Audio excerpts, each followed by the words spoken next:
Hello everyone, we're here to build a simple farm. It's going to be a 5x5 patch, 25 squares of dirt, and we're going to automate it cheaply. So this is, from what I can tell, the cheapest, simplest way to automate a reliable automated farm. And what you see in my hotbar is everything we need to do it. So we're going to start with, here's the plot, it's all laid out, 5x5. And we'll go with this corner right here, from the center of that dirt, 2 blocks that way, 2 blocks that way.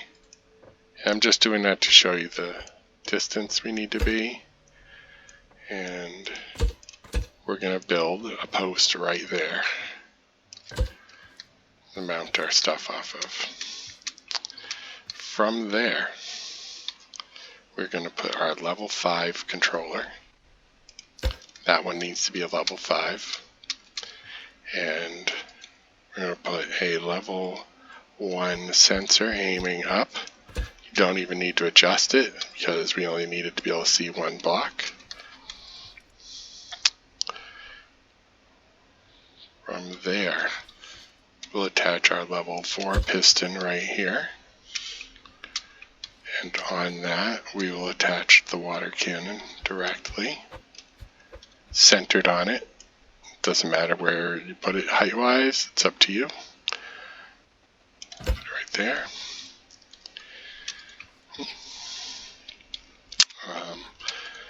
And we can connect the sensor to the water cannon. Now here's what's important about the placement. You'll see that if I grab some more blocks, the water cannon is pretty much in line with the center of this dirt in this direction. It's close enough. But more importantly, it is not in line with this one yet. So that's important for this next step. We're going to place a series of sensor flags for the sensor to see. And that one, the first one, is in line with the dirt. And the sensor is in line with the cannon, so every time this sensor sees that, it will fire. So we're going to copy that pattern out to make 5 sensor flags.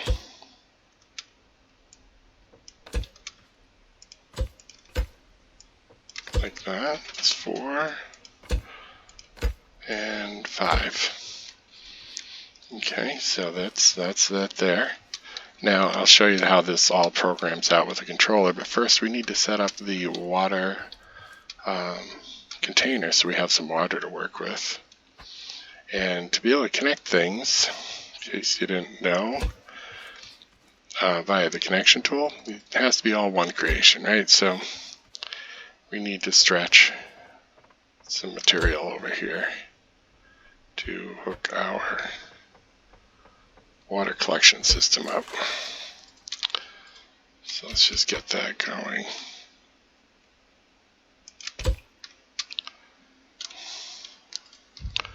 And we'll put the pump, make sure it's going in the right direction.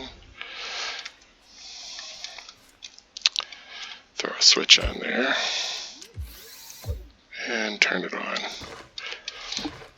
Once you set this up and turn it on, you never need to worry about it again. It's going to produce 100 water. That's only going to use 25 at a time. You don't need to turn the switch off. It'll just keep running when it gets low. Set it and forget it. Now, we're able to also connect the water cannon to that. So now it has a source of water.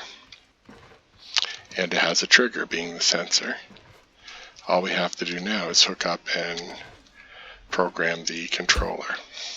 And you need a level 2 at least, so that you can control 2 pistons. Higher levels will run faster, but you'll never run, you won't be able to run one at full speed or you'll miss. If you have like a level 5 controller, it'll be too fast.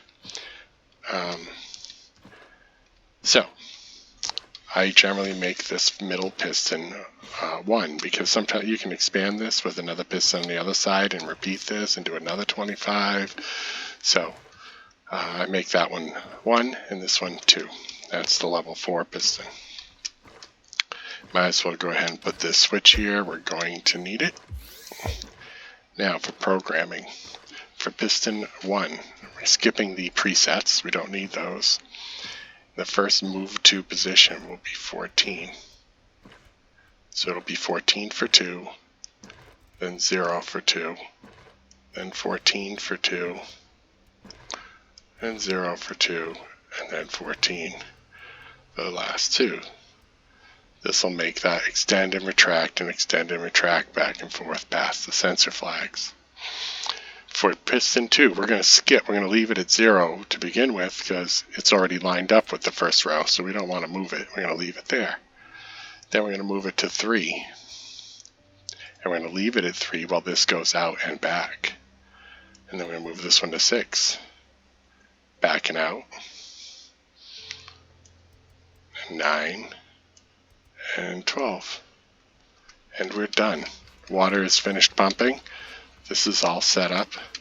Now you'll notice the sensor is not in line with the flag right now, so it's not already seeing anything. This is in button mode, so it sees nothing right now. When it gets to the full end, it'll be past this flag, so it won't see anything. That's important too, and you'll see why. So let's just run it.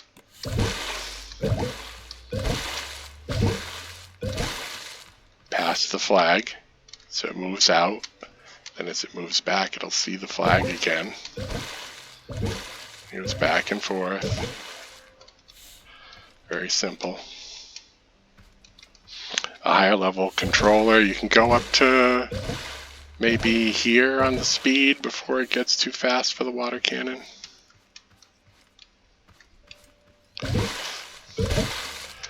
So, yeah, not bad. And here's the fun part, right? It's you never have to throw a bucket at this ever again. One more point, now your garden's watered and it's sitting out here.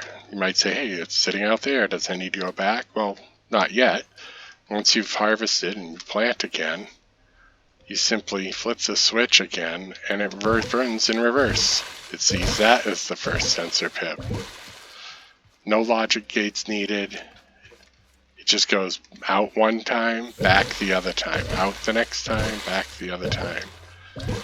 This is as inexpensive as it gets to make an automated watering system in this game. I just don't see how you're going to do it cheaper for this level of reliability. It never misses. So I wish you all the best of luck, and I hope you enjoy this simple automated watering system and get a lot of benefit out of it. Peace.